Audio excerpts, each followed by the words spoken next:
Hi, is the POCO X7 waterproof? So let's check together. I just visited this me.com website and as you can see it got IP68 dust and water resistant rating.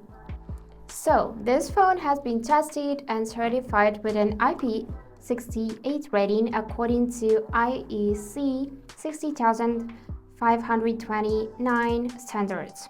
This means it is resistant to splash, water, and dust under certain laboratory conditions, specifically submersion in static fresh water up to a depth of 1.5 meters for as long as 30 minutes. However, these conditions are simulated in a lab, not the typical situations a consumer might encounter.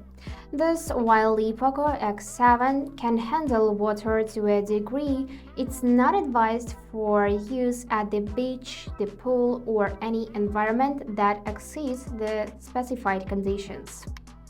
Additionally, the water resistance can deteriorate due to everyday use, physical damage, or repair process.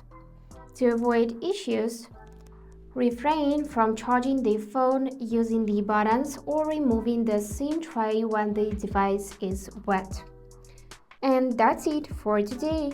If you enjoyed this video, please subscribe, like, and comment. And I wish you all the best. Bye bye.